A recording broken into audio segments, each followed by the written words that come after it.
And here we go. We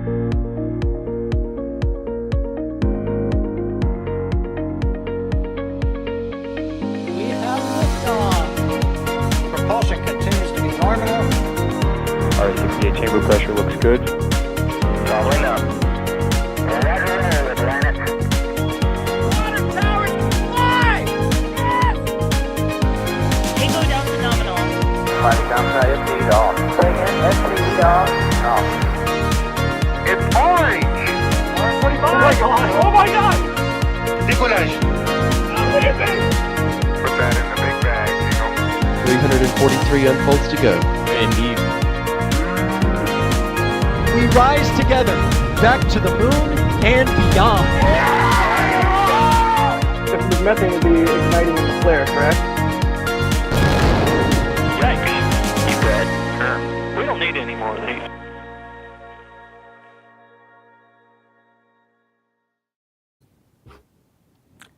Good afternoon, good evening, or good morning, depending on where you are in the world. This is Lon Seidman with NSF, and we are here with Countdown to Launch. And I've got two songs in my head right now, and I'll explain in a second. But first, I want to introduce our co-host today. We'll start with Trevor Sesnick. How you doing, Trevor? As the smile on my face, I think shows we're finally have everything we need for a launch tomorrow, which we'll talk more about. So I'm doing amazing. Glad Great. to be here with you guys. And I'm excited too. And my good buddy Sawyer Rosenstein is back. Good to see you, my friend. And how about you? You sound like you're pretty excited too from the time we've been working on getting the show on the air. Good to see you too, Lon. And yeah, I mean, the fact that the clock up in the corner is less than 24 hours until liftoff, I mean, the hype is real. The hype is real, and I want to just acknowledge that we did have a few technical difficulties getting started here. To Six-String Simpletons chat here, we did switch SCE to aux, literally in our back channel here, and we got up and running, so we appreciate everybody's patience. And the good news for all of you is that we've got two songs in my head. One is the final countdown. The second is signed, sealed, and delivered, and that, of course, is the launch license. Let me start with Trevor, and then we'll pick it up with Sawyer. So what have we just received within the last minute here as we were getting ready to go live? Yeah, so I guess I'll go back to the start of today when we heard some rumors from people in the know that the launch license was going to come today. And then shortly when we were supposed to go live about half an hour ago at this point, SpaceX posted on X saying that they're targeting tomorrow at 7 a.m. local time for the launch. So this was a good indication that they probably had the launch license or knew that they were about to get it, given I don't think SpaceX would post that without having the launch license. And then at the same time, we saw the environmental assessment get completed and posted on the FAA's website. And we knew that was the last item that the FAA needed to finish off the launch license. And that was signed yesterday. And then just about 5 minutes ago, not even that, the launch license from the FAA was posted, giving SpaceX the final permission to fly Flight 3 tomorrow. This launch license is only good for Flight 3, so just like we kind of suspected, they'll need to further modify it for any future flights. But as of right now, tomorrow at 7 a.m., as you can see from our T-minus clock right there, we will hopefully be seeing those 33 Raptors ignite. And SpaceX also tweeted ahead of the license being announced that they were going to go for this in the morning here. So if you are going to tune in, our coverage will begin, I believe, at 11 p.m. Eastern time here in the United States. So you can figure out the time for 11 p.m. Central. Central time, I'm sorry, 11 p.m. Central time here in the United States, which is local time to where Starship is. So be sure to set your notifications. I think we've got the stream already set up, so you will be aware of when that goes.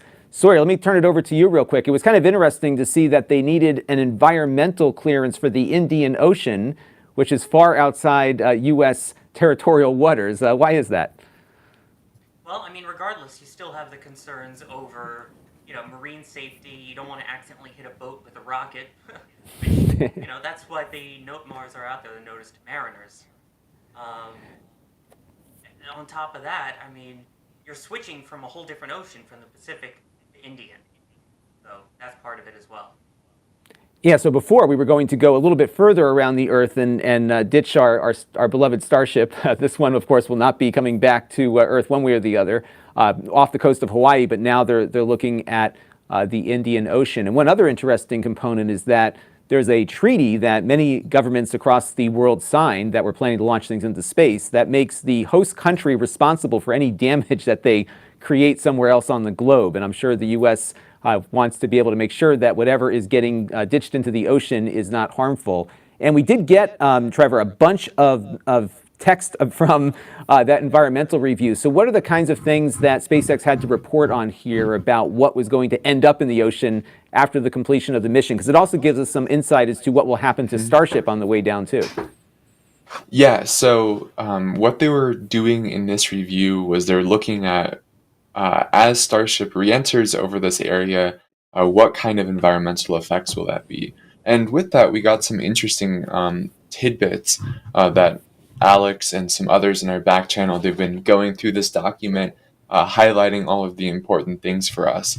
And I think the first one that is worth noting is this, under this new assessment, environmental assessment, SpaceX is now allowed to launch 10 times from Starbase in a year with a little bit of an asterisk.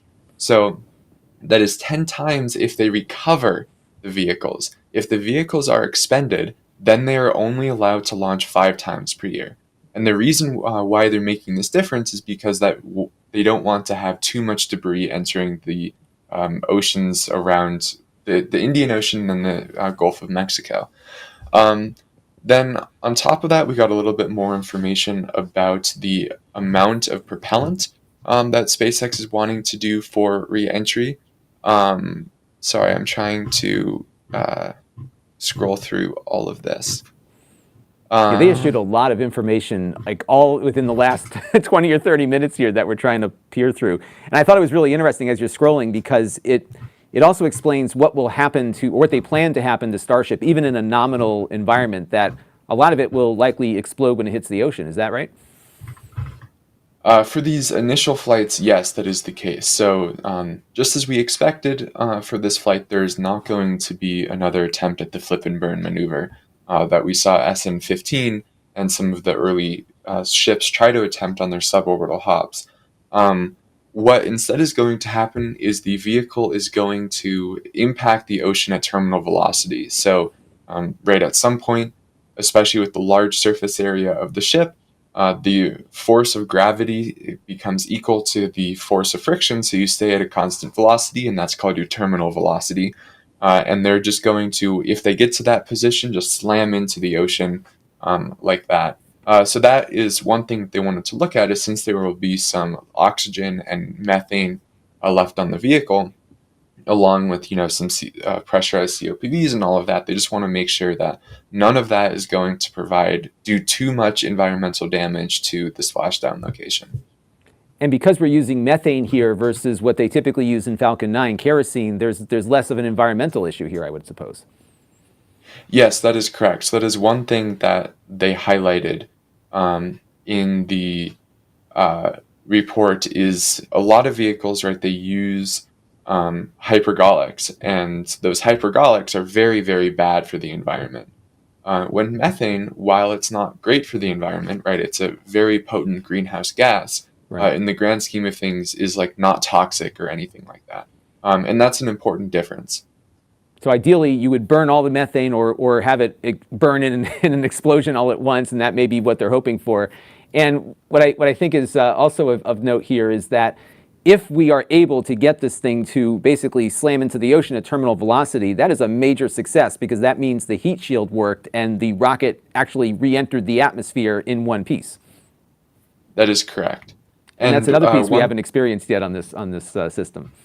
Yeah, by the way, Alex is correcting me in the back channel, saying that they can launch 10 times and 5 of those would have the terminal velocity splashdown, while the others would either be expendable launch or soft landing in the ocean.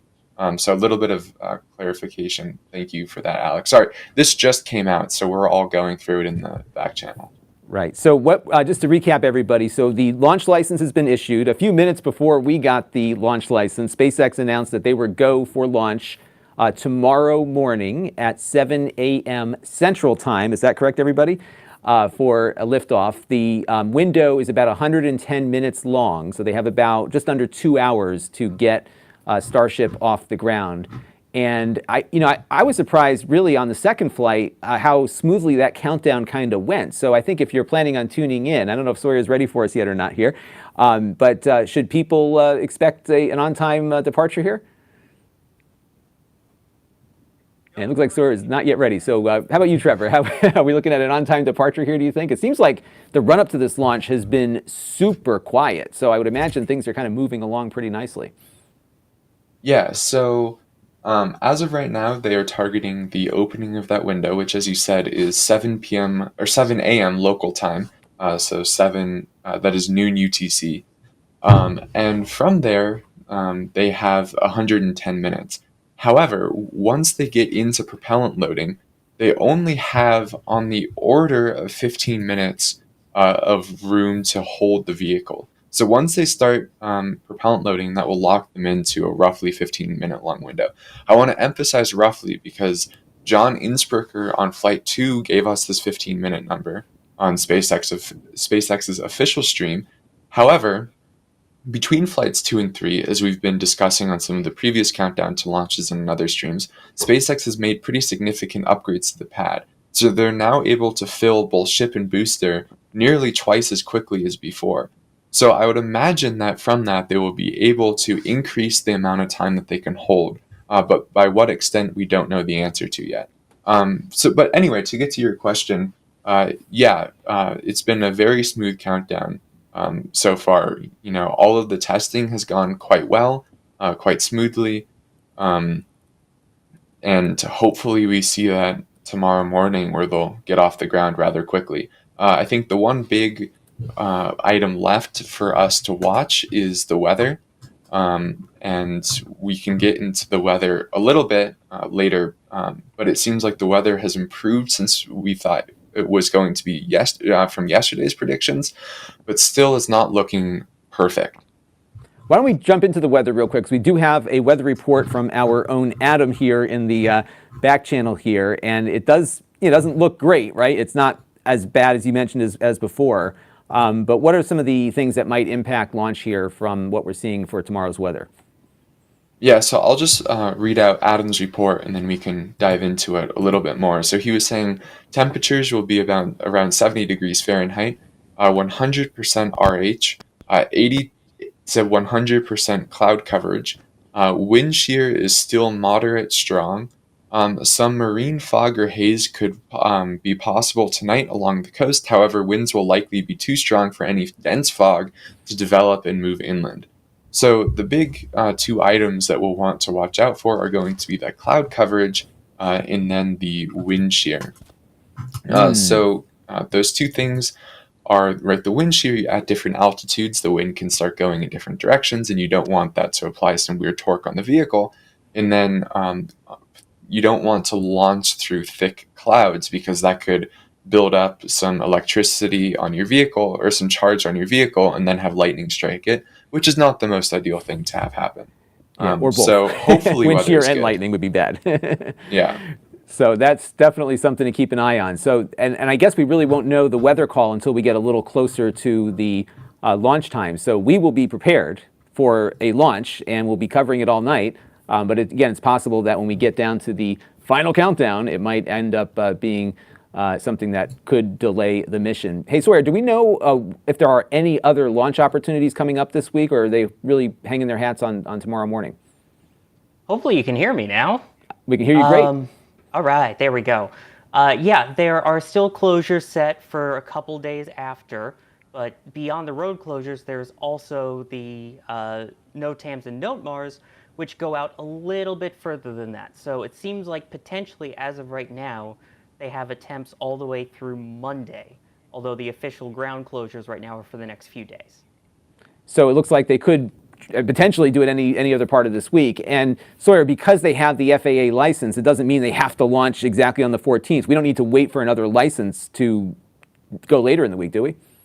Correct. At this point, the license is valid for this upcoming flight. Obviously, they coordinate things in terms of closing airspace and waters, but most importantly, the key is they have a license for this specific flight attempt. So it's possible that it could delay and they would still be okay. And so they're good to go. So, so we got the government out of the way. Now we just need the elements to to cooperate with us. And at some point, of course, the weather will clear. So we're keeping an eye on the weather. But all the other things we were keeping an eye on appear to have been resolved here. So that is a good thing. And it happened right as we were getting ready to go on air here. Trevor, what can people expect from NSF? I know we've got a lot planned. What can we talk about that's coming up? Yeah, so like you were alluding to, our coverage starts in not that long. It'll start at 11 p.m. Central. So what that is 4 a.m. UTC, if my mental math is correct. And from that, we're going to do our coverage. I think I can tease this a little bit differently this time, where in the time leading up to launch, we're kind of going to have mini segments where we have a theme and we try to discuss a little bit of that theme. So we'll talk about, some of the history, some of the changes that have been made, so on and so forth. And then, of course, like last time, we'll have some really special guests. So make sure you tune in. It'll be a really fun time. I'm looking forward to it, and I'm going to get up a little bit early to help out the team here as we get closer to launch. It looks like we just got another statement from the FAA, which says that the FAA is authorizing the SpaceX Super Heavy Orbital Flight Test 3, OFT-3 launch. The FAA determined SpaceX has met all safety, environmental policy, and financial responsibility requirements. I would bet there's a lot of requirements that they have to meet in those categories. As part of the license modification evaluation, the FAA prepared a tiered environmental assessment for SpaceX Starship Indian Ocean landings and issued a finding of no significant impact/record of decision. The license applies to all phases of the proposed OFT-3 operation. This includes pre-flight preparations and liftoff from Texas, the water landing of the Super Heavy booster in the Gulf of Mexico. That's one other thing we should talk about, and the water landing of the Starship vehicle in the Indian Ocean. So we're looking at dumping hardware in both the Gulf of Mexico and the Indian Ocean. And Sawyer, I would imagine that's probably what took this launch license a little longer to get issued here was, again, determining those factors of dumping those materials or those spaceships, if you will, into those two bodies of water.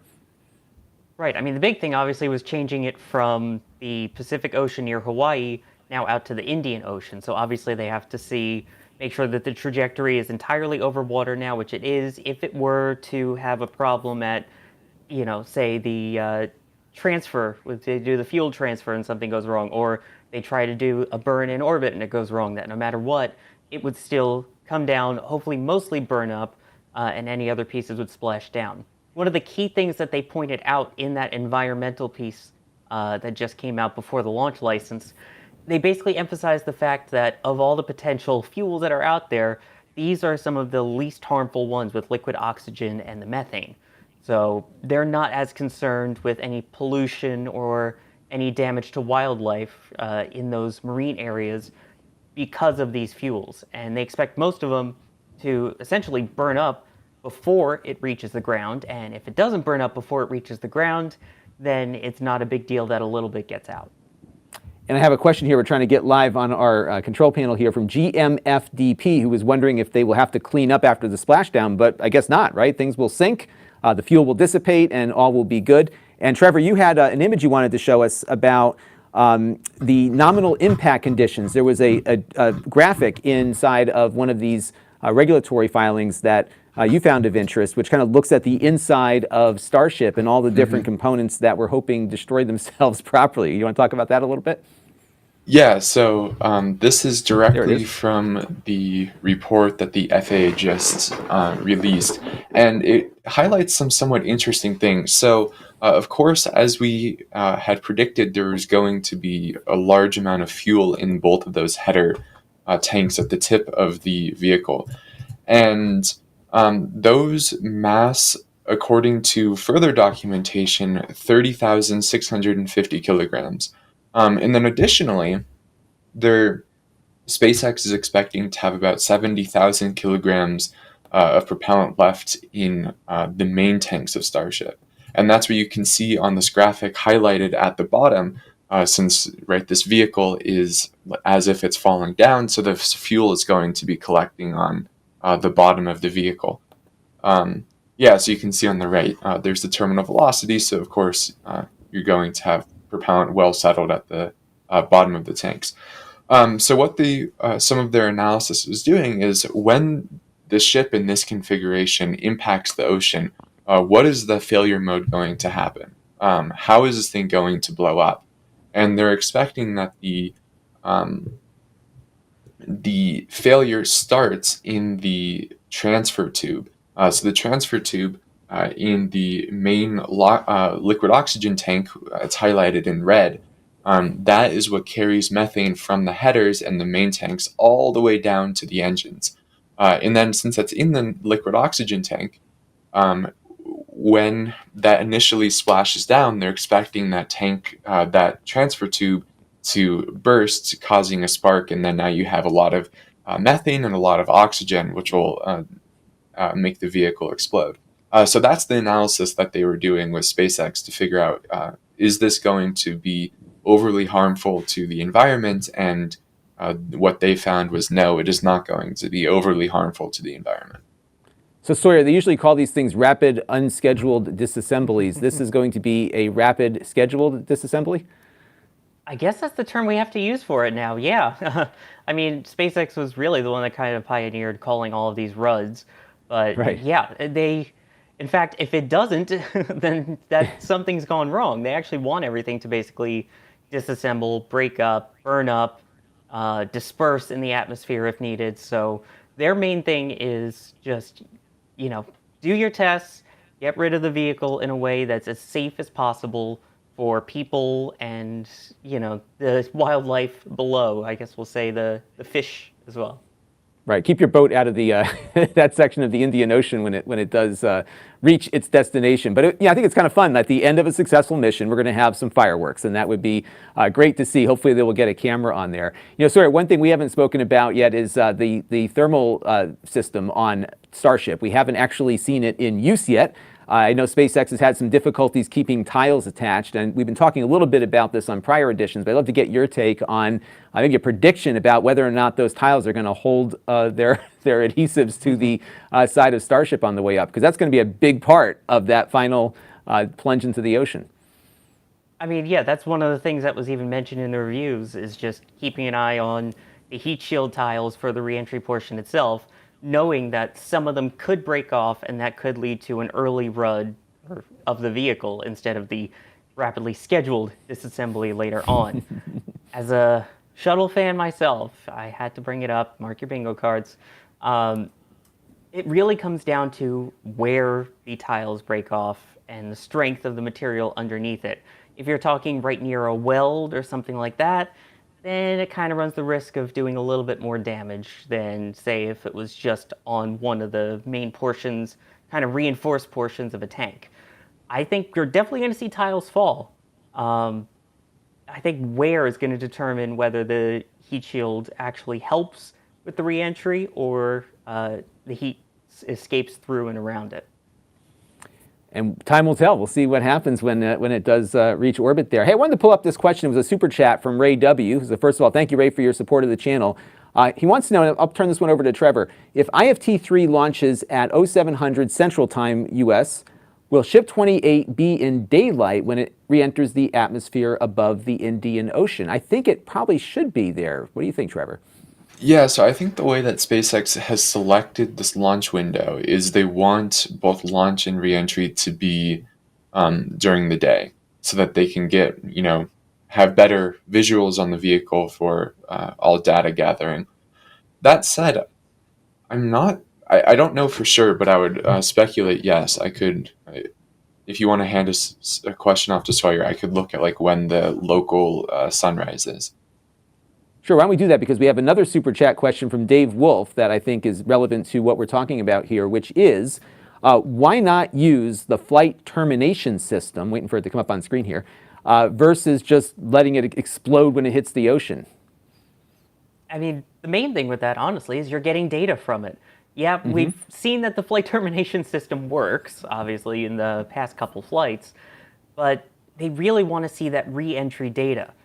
how much of it did survive, how much of it didn't survive. Were there parts that the tiles fell off that survived, parts where the tiles fell off that didn't? You get so much more data by letting it go through its entire flight profile and seeing, hey, this is the amount of force it takes to break up Starship on re-entry, as opposed to just going, oh, all right, we're done, blow it up. Right, exactly. And also you have less of a debris field too that would fall down as well. So I'm sure there's some data there. And one could argue that this really is a flight termination system. It's controlled flight or a controlled fall into the Indian Ocean. So Trevor, how are we doing on the calculations for daylight over there? I would imagine they have to be in daylight to be able to look at what's coming back down. Yeah, it certainly seems like, yes, they will be. Because, I mean, it's not quite as far.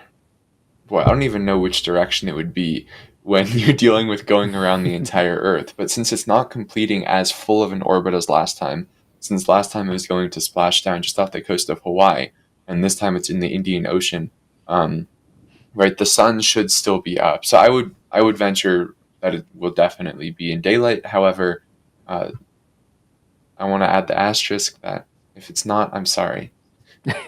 Right, and I'm sure some of this window does anticipate getting the best views of things. And Sawyer, I guess we talked about the weather earlier. They're looking at a lot of cloud cover potentially. I would imagine they want to have a pretty clear day to be able to watch this thing as it goes up, as do we here at NSF. I mean, it would be nice, but SpaceX has set the precedent before that can't see the rocket, doesn't matter, we're going to fly it anyway. If you go back to SN11, where it blew up, we only know because our cameras were getting pelted with pieces of it. Right, I remember that one. And even SN15, most of that flight was in the clouds, relying on onboard camera views, essentially to see anything. So it would, I assume they would want to have the clearest day possible, but it wouldn't be unheard of for them to just go for it anyway. And I want to go for it right now in thanking a bunch of people who have been supporting us. One of the best parts about our technical difficulty here was that a lot of people were throwing us some support in hopes that we would go live, but also to help keep the lights on here. So we're going to thank a bunch of folks here, and a few others I will put up on screen here. But Jeff Frishoff became a launch director, upgraded his membership there. Gregory Miller became a Red Team member. We had a store message from James who said, have fun, kids. And a lot of people are upgrading today because we've got this big event coming up here as well. So we have Sephora Serpentus Russ, who upgraded to Capcom.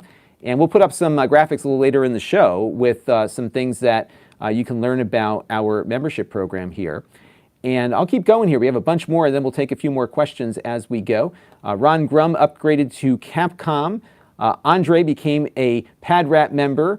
We have another upgrade to Capcom here. So actually, Andre went from PadRat to Capcom in one day here. James became a PadRat member as well. We also have some people who have gifted memberships. RC Horseman gifted 5 Red Team memberships, along with Wilbo Tiberius Braggins, who gifted 1 membership. It was 50 minutes ago. Sorry about that, everybody. And I've got so many here that I'll keep putting these up as we roll along here. But we did have a question here about a video that we had a little bit earlier, and I saw that in the back channel here. Break down the little hype video that SpaceX dropped today for any hidden things that the average person might miss. So there was a video that SpaceX put up just a little while ago, right? Were there any hidden things that we might have seen in there, guys? I haven't had the opportunity we haven't had the chance to watch it. We've been busy. Yeah, exactly. Yeah. Patrick, are we able to bring it up? And maybe we can take a look right now and see where it goes. Yeah, it could be fun. In the meantime here, Andy P. had a super chat question. Will the flight termination system be triggered tomorrow? This is a prediction question. He says yes. What do you all think? Are we going to have to trigger that thing this time, or do you think we'll get through it? And remember, there's 2 systems, right? We have one on the booster and one on Starship. I personally don't think so at this point. I mean, we've seen it works on Flight 1. Flight 2, they got really close. I mean, you had the engine issue with the booster going during the boost back, and then obviously everything that happened with the ship as well. I think they've kind of worked out most of the kinks at this point on those particular systems. if I had to guess, if anything, it would, be something once it reaches into its suborbital trajectory in space. But I don't think they're going to need it this time. At least I hope they don't. How about you, Trevor? I don't know if we have our fight bell ready or not, but what do you think, Trevor? Yeah, I think I agree. It seems unlikely to me that they'll need it. I don't know. We'll have to see. I could easily see it going either way. All right, we have that video, I am told, of the SpaceX teaser that we can roll right now. And I will let you two see if we found anything here of note.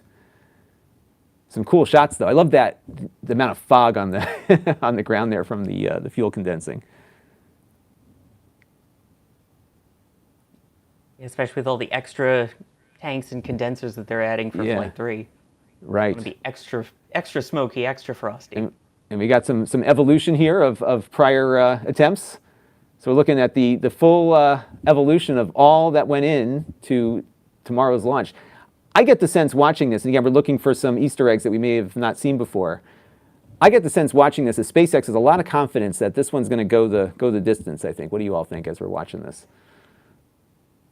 I mean, I don't see why they wouldn't have the confidence in that. They've done so much testing. We've seen them, stack and destack a whole bunch of times, testing all of the quick disconnects, and obviously everything that they've learned from Flight 2. I mean, they're all under the assumption, rightfully so, that things are going to go well. They do acknowledge, though, even on their website, that they know it's a test, but they point out that the way that they are testing is iterative. Basically, just like with Falcon and things like that, you learn as you fly. And in this case, extremely learn as you fly with big explosions. But right. Then again, Flight 1 barely got off the pad, had 3 engines out. Flight 2, you had all the engines running already. So we're getting there. And the hot staging. So I don't see any reason why they wouldn't go full send and say this is going to succeed. Right. Well, there it goes. I didn't see anything that we haven't seen before, Sawyer. What about you? I know we've seen this now. We've went through two cycles here. Anything that we're missed that we've not seen before? Any new views of anything? I mean, there's some nice views inside the control room, but yeah, most of these tests we've seen before. It is kind of cool to see the static fires and everything now with the new Gateway to Mars sign. But otherwise, you can see just look at the 33 engine view on that guy's computer.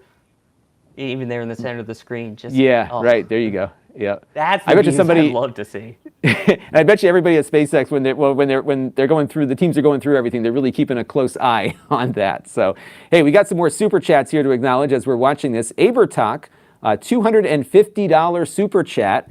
Thank you very much for your support. As many of you know, we all work incredibly hard here, and I can't tell you, I get to see a lot now in the back channel of just how hard this team is working. And this launch happened a little faster, I think, than a lot of people thought it was going to happen. So it went from being in the future to being Thursday. So the team is out there. They're working incredibly hard to bring this coverage to you, and they're able to do that because of the support that you all are making here to the channel. We have so many people to thank back here. I'm running out of time to thank them all, so we will acknowledge a few, and I'll keep putting some up as we're continuing to talk here. Abertech also gifted 50 Red Team memberships. Wow. And one of the best parts about our community here is that as you are watching, you might be gifted a membership by one of our other members here. So good stuff. Now we've got another thing. The FAA on Twitter just posted something, or should we call it X, I believe? The FAA has granted a license authorization for the third launch of the SpaceX Super Heavy vehicle. FAA, so this is kind of similar to what we saw earlier, but now we've got an official tweet with a link to, I think, what we just read off earlier. So it looks like the FAA has been very quiet for a long time, but now that they are approving this, we've got the full launch license documents that you can click on that tweet there. And get the scoop on all that went into it. And of course, we did cover that a little bit earlier here. Let me take a few more questions here as we're going in. Todd Harris wants to know with the super chat, has SpaceX confirmed if there will be any assets to observe re-entry? And Trevor, I know we were talking about that NASA aircraft that has been flying around these SpaceX launches. I'm assuming that aircraft will be up in the air tomorrow? Yes, the WB-57 will be there for launch, so it'll be near Texas, and we expect to be very similar to last time, where it'll attempt to observe through stage separation and whatnot. However, that aircraft will not have line of sight to the vehicle during re-entry. I would be shocked if SpaceX and NASA didn't have any assets out trying to get visuals of re-entry from an aircraft or marine asset downrange. But we have not gotten any confirmation of that, unfortunately.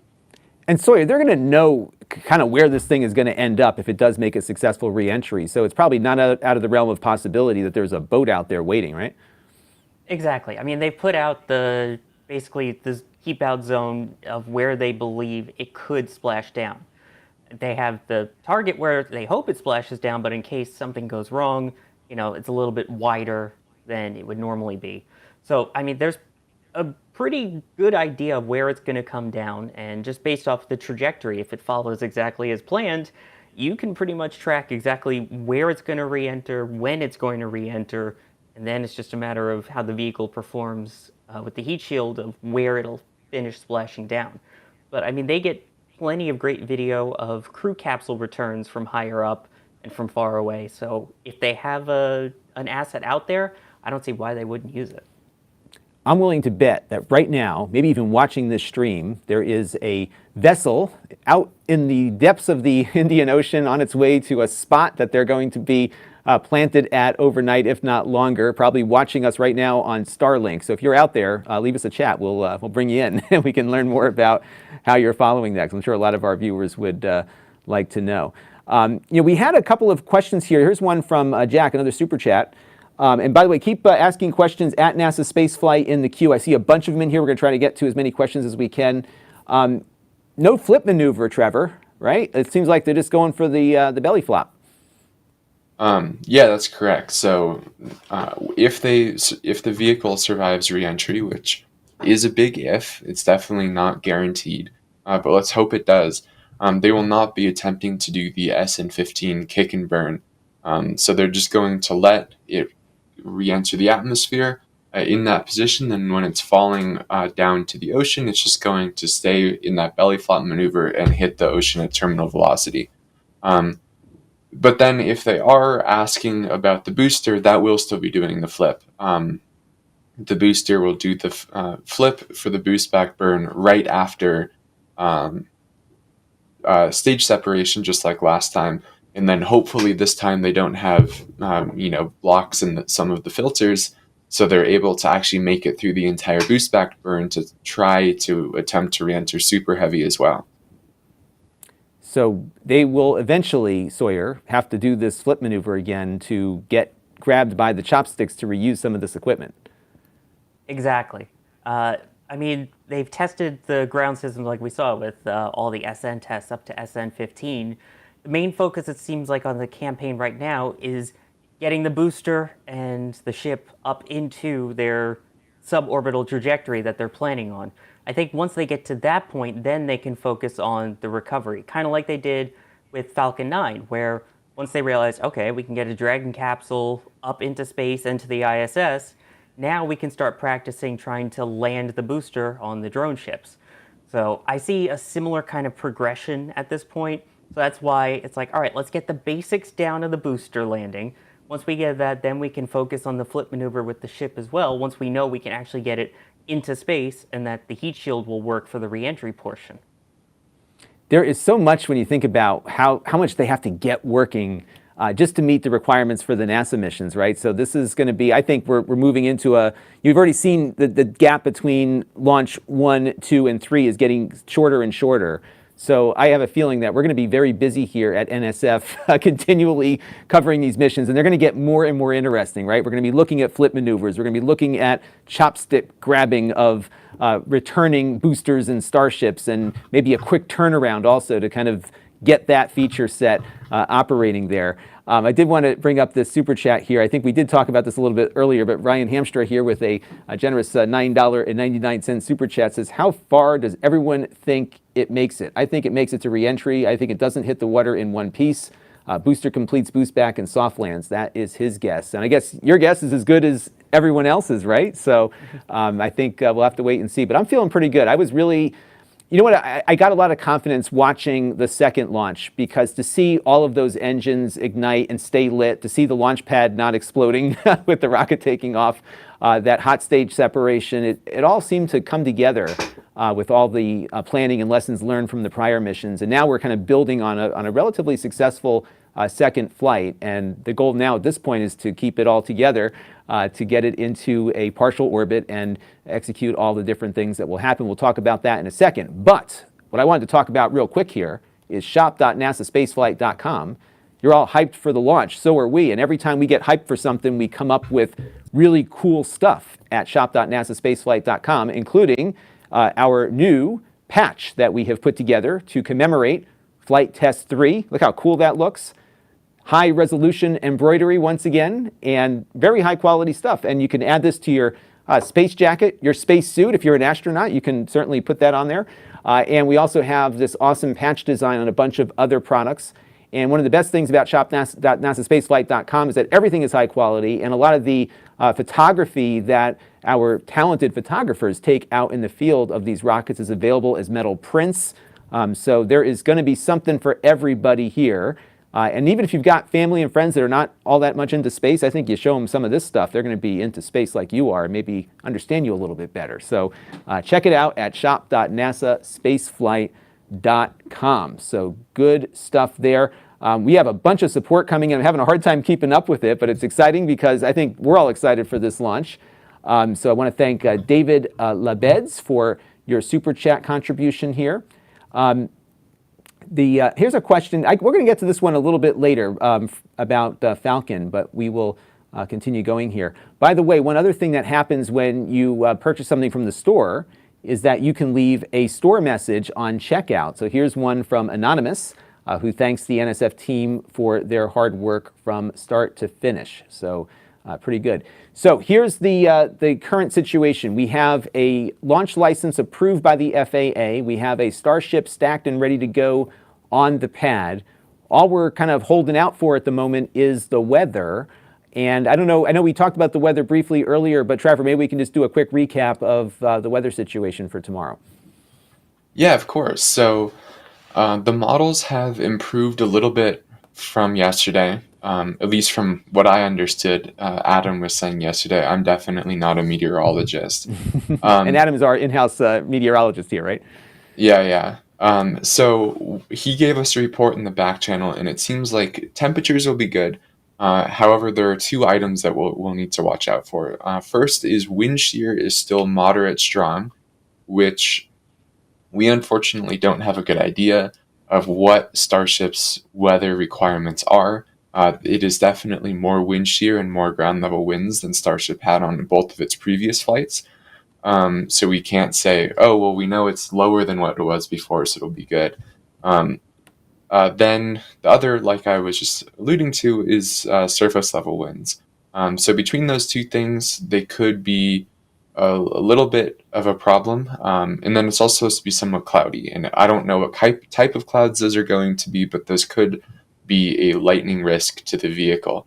So I really hope SpaceX at some point today, tweets, oh, the weather is X% go for launch tomorrow. And we'll learn more about that. But as of right now, they're certainly targeting, as our clock says, 14 hours and 44 minutes and 37 seconds from now. So let's cross our fingers. We need Kevin Michael Reed with his famous cloud forecast, a.k.a. what he sees out the cameras. That's right.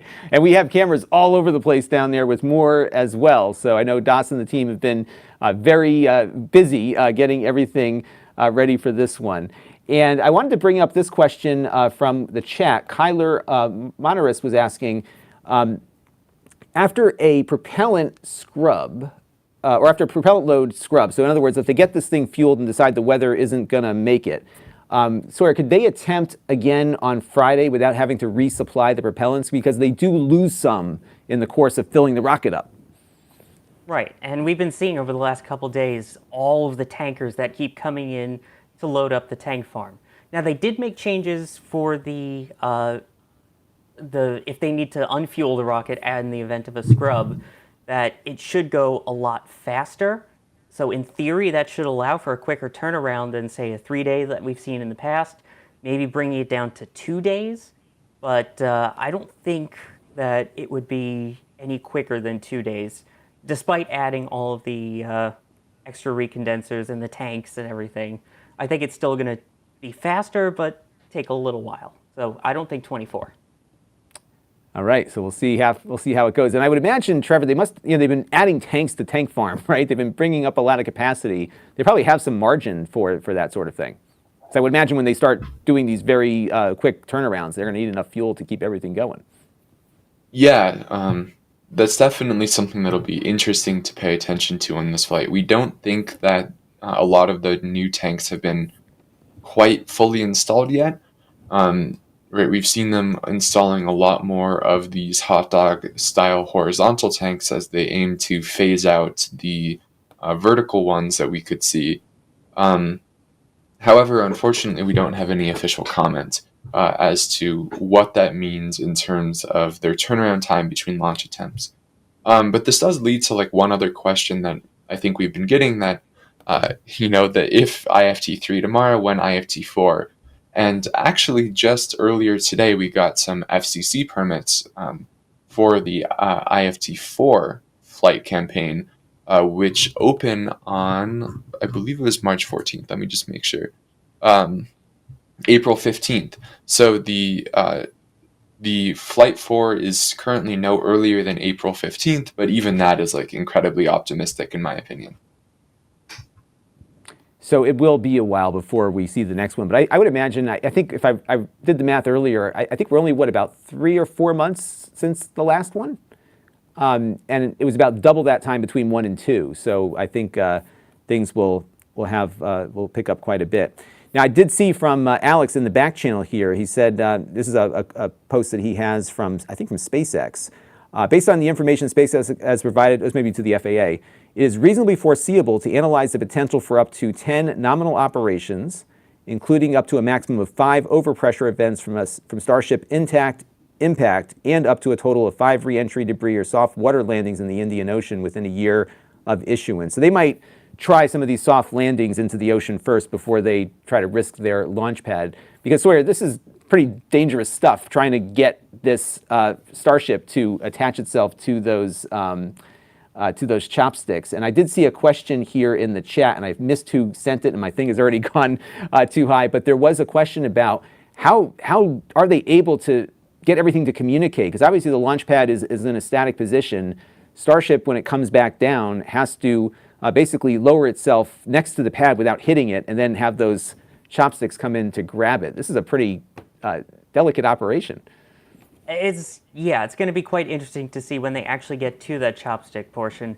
It reminds me a bit of what they do with Falcon 9, where the booster starts on its way down and it actually aims for a spot slightly away from the drone ship, so that in the event something goes wrong, and like we saw with CRS-16, even for LZ-1, starts spinning or something, that it crashes into the ocean and doesn't damage the booster or the landing zone. I have a feeling it's going to be something similar once we get to that point, and I could see the same technology being used of, let's go slightly away from it, and then target where it should be once we know that everything is stable and it's not going to actually blow up. And that's part of why they're doing these tests too, because the other thing that post mentioned was that SpaceX has a near-term goal of soft water landings by the end of 2024, and the ultimate goal of landing the Starship vehicle on land/barges to ensure reusability. So it sounds, again, very similar to what we've seen with Falcon. I think that's going to be the heritage for this. I think so, and that was successful with Falcon, right? They tried the soft water landing first and then slowly worked their way over to the drone ship landings. And of course, the first successful one was on the surface, the ground, but then they very quickly got the whatever they had to do to get that almost now routine image that we see on those Falcon launches of those rockets landing on the barges. So here's another far-reaching question here from Chad Harris. If after this test it's a success, How many more missions will be required to test before a lunar landing launch test? Because ultimately that's what we're trying to get to here, to have that Starship that is going to be designed to land on the moon. Trevor, what do you think? How many more of these launches are we going to have to watch before we can get something to the moon and land it there? A lot. Yeah. There are many, many demos that SpaceX will need to complete. So obviously they'll need to, I don't think SpaceX will want to do all of those missions with expendable boosters because that would cost them a lot of money. So first, I think they'll need to actually start getting some, at least closer to booster reuse. And then as part of that, they also need to figure out the design for the fuel depot that they'll want to leave in orbit, and figure out all of the propellant transferring in zero-G. And as we've noted, that is a demo that they're hoping to start doing on this flight. However, the scale between this flight and what they would need to do on these missions is just vastly different. I think this is, probably on the order of 3 orders of magnitude or so more transfer of cryogenic propellants in space that has ever been done before, but it's still probably about 100 times less than they would need to do for these HLS missions. So that'll be a big step. And then, of course, they'll need to just have a more reliable design. Right now, they haven't gotten to orbit yet, and they'll need to easily be able to get to orbit and on multiple missions for those refillings, and then do the burn to get to the moon. So I don't know about number of flights, but I think the HLS landing demo is probably at least 4 years out, 3 to 4. And Sawyer, we can't even think about HLS until we can get a Starship back to Earth for multiple fueling missions to get the fuel up there. Yeah, I mean, it's you basically need a giant fuel depot in low Earth orbit to get yourself ready to then send Starship with the HLS version out to either Lunar Gateway or just straight to the lunar surface. It's quite the undertaking. I mean, that's part of why they're testing the cryo fuel transfer on this particular flight. And another thing that we haven't even talked about that they're testing on this flight that I think is funny is they're just going to test open and closing the payload doors as well. So I mean, that's how early on we are. If they're still testing the payload opening and closing, basic cryo transfer in space, then we've got a little ways to go before we get to launching about 6 or 8 Starship fuel depots and then a crew vehicle. And one of the things that I think SpaceX is preparing for here is also the manufacturing process. What's remarkable, we saw that in the video from SpaceX a little bit earlier, is just how many boosters and Starships are in production or sitting assembled over at Starbase. So they certainly have a number of rockets they need to keep testing, but of course the launch cadence is determined on a bunch of other things there. Hey, I wanted to do a quick little happy birthday here because we got a store message from Alex, who wants us to wish a certain soon-to-be 11-year-old named Lahila, hope I got the name right, a happy birthday. She is going to appreciate it before a very cool launch, according to her. And I have a soon-to-be 11-year-old also, who unfortunately is not as into space as I am or Lahila is here. So hopefully you will get a great launch, and we will be here to cover it for you. And thank you very much for your support, and happy birthday to you. Hey, we got a super chat here from Mr. Dr. Batman. Let me pull it up here real quick. Since ship has no payload requiring specific orbital parameters, I think the wind will have less impact on launch decisions. And we talked a little bit about this on our prior stream, and maybe Sawyer can pick this up, because wind shear is not good for your rocket, but is the wind as important if there's not as much payload? I mean, yeah, I think it's still important. Obviously, we don't know what their specific weather requirements are. They may try and push the limits to see what is the max amount of wind shear that the vehicle can take before it becomes an issue. But again, you're talking one giant long cylindrical tube here, and it is very long. So it may not be as narrow as, say, Falcon 9, which would make it a lot more susceptible, but it's still a decent-sized vehicle that the wind can have an impact on. So I think that they're going to be cautious, but if it's on the borderline, they might go for it. And Trevor, when we look at big tubes, the sides are not as strong as the top part is, right? Like the stacking strength is greater. Yeah, so also, but let's keep in mind that Starship's Super Heavy's wet mass is on the order of 5,000 tons, so 5 million kilograms. And a payload is, at most, on Starship, 100, hello Jake, 100 tons. So the mass difference is like really quite small in the grand scheme of things. And then, yeah, like you were saying, you just have so much surface area on this large vehicle, and you have such a long lever arm that wind shear can be quite bad for these larger vehicles. So if the winds are bad, we'll have to look at maybe another launch day. But right now, everything looks like it is on. The FAA license is here. We've got a live image now looking at Starbase there. It looks like getting a little hazy, but that could also be some sand blowing around there. So we will, of course, be keeping an eye on everything. We are going live for this coverage this evening at 11 p.m. Central Time. And there is a thumbnail for the streaming coverage that you can click on and hit the reminder. So you'll know right when we go live. And we will be there. I'm putting up a lot of very excited chats and supporter messages here as we're chatting. So there is a lot going on here at NSF. And we keep getting more support. So I want to thank another super chat that just came in from Bullet Hole Shooter with a $100 tip for the show here. Thank you very much for that. And again, these are the kinds of events that take a lot of resources to cover. So we really appreciate everyone's support here. I'm trying to pull that one up live there. So Sawyer, as we're starting to wind down here because we're pretty much getting ready to transition to full coverage mode, what are you looking forward to most on this launch? What are your predictions of what we'll see? I mean, I want to see this thing make it to space as planned and not have the FTS activate during it. I mean, it'd be cool to see the booster come back and do a soft landing, but the main thing I think we all want to see is Starship in space on its way down towards the Indian Ocean. It'll be cool to see then, the payload bay door tests, the fuel, the cryo transfer testing, all the things that they plan to do once the vehicle actually is in space on that suborbital trajectory. So I think that's the biggest thing to look forward to is we've now seen a successful launch. Now I want to see a successful time in space and potentially even re-entry. And maybe we'll see two controlled re-entries of both the booster and the Starship. Trevor, what are you looking forward to most? Oh boy. Is everything a valid answer? Yes.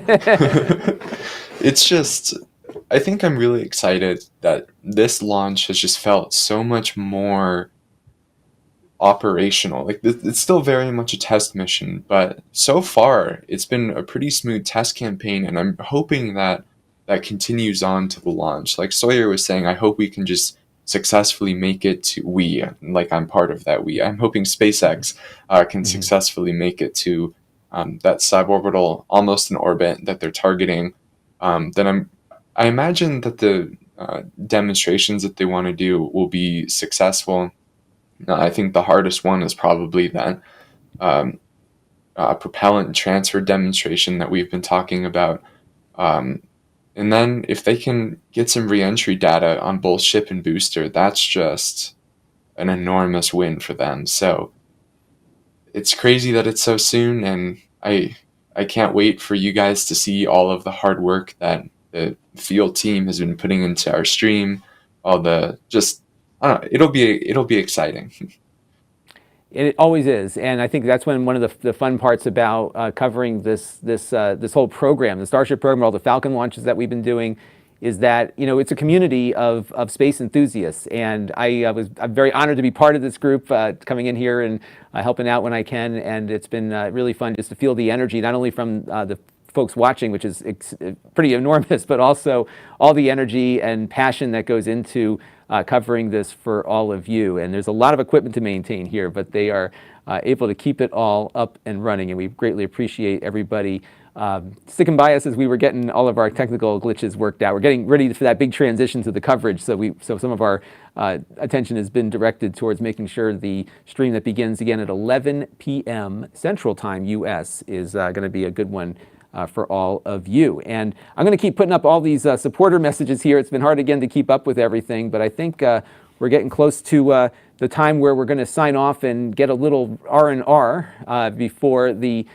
big launch begins. Sawyer, so what do you think is happening right now with SpaceX? Because, you know, one of the challenges that I've had hosting this show over the last week or two is that, you know, the first show we had a good amount of stuff to talk about, but then it got really quiet because it doesn't feel routine, because this is something that's certainly not routine, but it feels like a lot of the things that were uncertain or gave us a lot of things to talk about have been kind of figured out and worked out. Is that how you're feeling about this too? I know you follow this extremely closely. It just feels more routine this time. I hate to use that word, but that's what it feels like. It kind of does, actually. You know, they've definitely streamlined a lot since the first flight, and even more so now since the second flight. As you pointed out, even just the time between launches. You know, we're talking, the last one was November, and here we are in March, already ready for Flight 3. Sorry, Jake. Jake the Space Cat. Yes. So I mean, yeah, it's kind of quiet, but at the same time, we know they're working on all the little details, getting all the paperwork settled, clearing the cladding and everything from the OLM we've seen. We've seen all the testing with the quick disconnects. So, I mean, there's a lot that has been going on, even if it's been relatively quiet from SpaceX's side, but it's stuff that we kind of expected, we kind of knew was going to happen, and that it was going to be really quiet until, you know, that license came out, as we got just a couple hours ago, and everything's going to ramp up like crazy ahead of the launch currently scheduled for tomorrow. And we have some super chats coming in appreciation of Jake the Cat, Alfredo, with a $2.99 or $50 Mexico peso contribution here. So thank you very much for that. We had another $42 super chat from Mr. Dr. Batman with a clarification. The mass of the payload isn't of concern, but the orbital characteristics of that a payload would require. The shear forces are less impactful than fuel costs to ensure payload success. He says, forgive mechanical engineer brain. So a little clarification and additional support from Mr. Dr. Batman. And it should be up on screen here shortly here. Trevor, we have a super chat here before I kick it back to you, before we close out here. Trevor is, this is from Rigel Meh. Trevor is looking forward to booster and ship never getting back together again. Is that a safe prediction? I think so, right? That is a great reference. I very much appreciate that. And I mean, unfortunately, they'll both be in bits by hopefully the end of tomorrow. Well, hopefully they'll be in bits in the correct areas by the end of tomorrow. But I appreciate that. How come there's been more Taylor Swift references than puns this stream? I'm slacking, I think. Yeah, I think you got to get those puns recharged there, Sawyer. I'm surprised by how many Taylor Swift fans there are within our community here. So my girls are not into Taylor Swift either. They don't like space and they don't like Taylor Swift. I don't know what I'm doing wrong here. And a couple more super chats here before we close out. Legendary Company.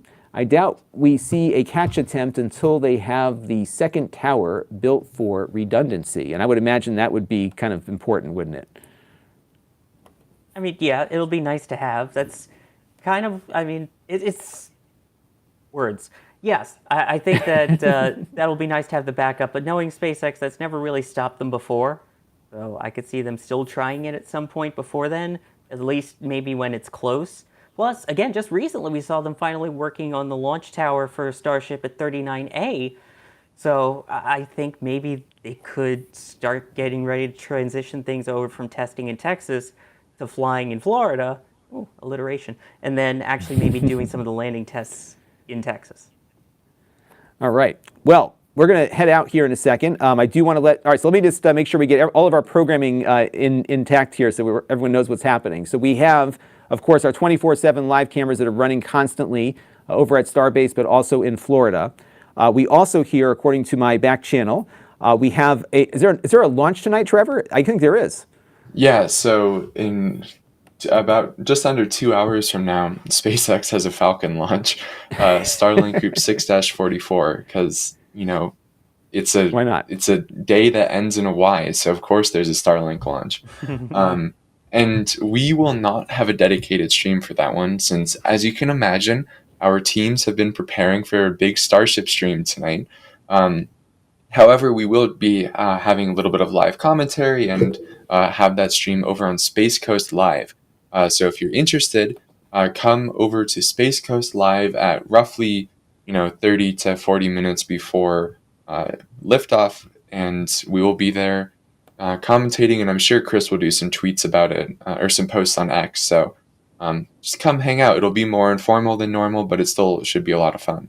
And then also, if you want to learn more about the Starship launch, there will be an article on our news site, NASASpaceflight.com, in the next 25 minutes or so. We had it all written up for publication today, and then we were just waiting for the FAA news and SpaceX news to come out, and then it came out, so now we're just putting the final touches on it. So, all right, so we are hours away from launch, and we will keep you posted on what goes on with the weather, and of course we'll be watching everything very closely, and no matter when it launches, we will cover it, but just be ready for our coverage to begin this evening at 11 p.m. Central U.S. time. And before we go, we want to thank our members who support this channel, and there's a bunch of them, and we've been getting more and more as the stream has gone on here. So I'm just going to read off a bunch of names real quick that I missed so far throughout the stream here getting out there. So Blackhawk NZ, Tammy Blosser, I'd rather be flying an X-Wing, gave a super chat, which we missed a little bit earlier. Liz McQuaid, who gifted memberships. Homebound Traveler, another $5 super chat. Jerwa gifted 10 Red Team memberships. Liam with a store message, greetings from Middle Earth. Blackhawk NZ, who gifted 5 Red Team memberships. We also had a super chat from Jaden Piercy. And we also got some more gifted memberships from Bob Fillmore, 10 of them, and Alfredo, who also made 2 super chats here. I'm going to miss some more as well. We apologize for not getting to everybody. If you want to know what membership brings you, you can see that up on screen here. And we have the launch director and flight engineer folks there as well. So thank you, everyone, for your support. And we're going to be back here at 11 p.m. Central Time, so stay tuned. We're going to be following this launch from the rocket standing on the pad to it going wherever it is going, and we'll be rooting for a successful a rapid scheduled disassembly in the Indian Ocean, right, guys? So that is coming up. So stay tuned here at NSF, and we'll catch you next time. And until then, this is Lon Seidman on behalf of Sawyer and Trevor. And we also had a bunch of folks behind the scenes here helping us out. I know Patrick was on the board, and I think we also had some other folks helping out on the show here as well. I think Jay, Carson, and Ryan were all integral in making this production happen today. So until next time, we will see you here at NSF and set those reminders for the launch. And here we go.